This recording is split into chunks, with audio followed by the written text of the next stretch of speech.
I was diagnosed with an incurable cancer of the central nervous system called neuroblastoma stage 4. Doctor said no chance of survival, take your boy home and allow him to live the next few months with his family because there's nothing that we can do. But like everybody in this room, we all have choices, and the choices that we make each and every day can reshape and remold and redefine our future. My mum asked one question. I don't want to know what the chances are of my son dying is.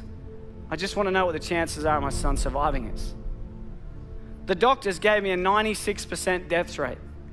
They said, go home.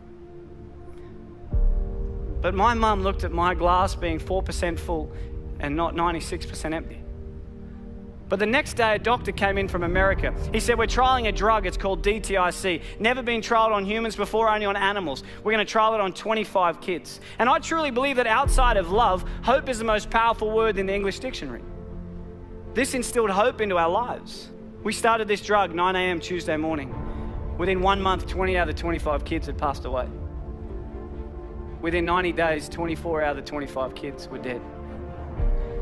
My mum, she would sit there and she would watch a doctor come in and zip up a body bag and wheel them out because of the same drug that she chose to put me on. I say to people all around the world that I'm one of the lucky ones. But I never say I'm one of the lucky ones because I'm still alive. I say I'm one of the lucky ones because I wasn't my mum. My mum had it tough. She had to make a choice to inject the drug into a child that has killed everybody that had ever taken. Until one day I was finally allowed to go home. The doctor said to my mum, your son, he will never go to school, he will never play sport, he'll be a housebound baby, and if he reaches his teenage years, it'll be a miracle. But we believed in miracles. And my mum wanted my dreams to come true. When I was lying in hospital, my mum bought me a Velcro glove and a Velcro ball. And she'd sit at the end of the bed and she'd lob the ball to me. I'd catch it and I'd throw it back till she gets further and further away until eventually I said to her, I have a dream, and that dream is to one day play baseball in America. And people laughed at me. Nobody in your life will tell you what you can do. They'll only ever tell you what you can't do. My dream was to play baseball in America, and I wanted to do everything in my power to make sure that happened. And there was a lot of hiccups along the way. I had my first heart attack when I was 12. I had glandular fever, I had bacterial meningitis. But people kept telling me I wouldn't do it. So it made me work really hard to make sure I could do it. I was lucky enough at the age of 17 to sign a contract and live in America and play baseball. But as you know, life is like a roller coaster. You can get to a pinnacle point in your life and it can get taken away from you in a heartbeat. At the age of 18, I was playing baseball in Phoenix, Arizona. I slid into a base at second and I woke up 3 days later. And at the age of 18, I suffered my career-ending heart attack and I was sent home. I was a depressed boy. I thought life wasn't fair. And I would pray every night, but I wouldn't wake up in the morning. I just wanted God to take me. But I kept waking up every morning. Yet every time I've been knocked down, I always remember what my mum's taught me. Son, it doesn't matter how many times you get knocked down. It's about how many times you get back up that truly determines the quality of your life. When I got home, I got a job in banking.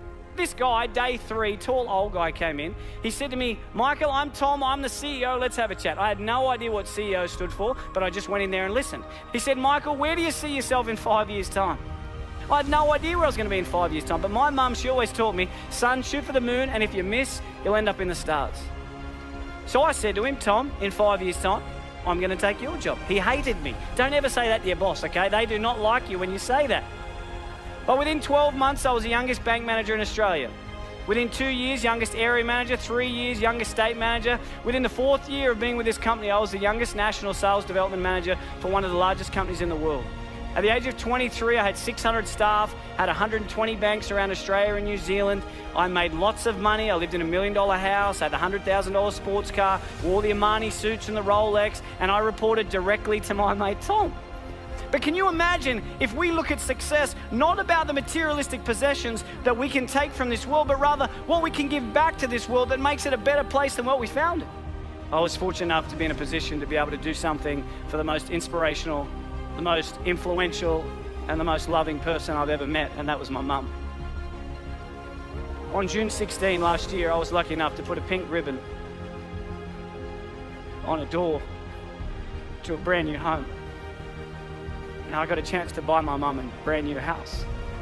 to be able to give back to someone that has sacrificed so much for me is without a doubt the greatest gift. It puts a smile on my face knowing that I've been able to help her. And when I was 7, I heard through the curtains the doctor say to my mum, he will never go to sport, he will never play baseball, he will never ever go to school, and if he reaches his teenage years it'll be a miracle. And my mum, she walked out and I said to her as if I didn't hear, what did the doctor say? And she said, everything's going to be okay, son. When I was 12, I had a heart attack and the doctor said to my mum, he will never play sport again. She walked out and I said, what did he say? And she said, everything's going to be okay, son. And earlier this year, I finally got a chance to return the favour. Unfortunately, earlier this year, the doctors found 4 tumours in my throat. I've never seen my wife cry so much in all my life. The doctor said to me, Michael, we're sorry, but tomorrow's not guaranteed, you need to slow down. But that's one thing we all have in common, because no one's guaranteed. I think that life is not about the amount of days that you live on this earth, but it's about what you fit into those days that allows you to live a remarkable life. And I remember driving home, and she called me, my mum, and she said, Mike, what'd the doctor say? And I said to her, Mum, everything's going to be okay. Every one of us, every single day, is blessed with the air that we breathe, the opportunities that we have. And I challenge you every single day to get out of bed and do something that your future self will be proud of.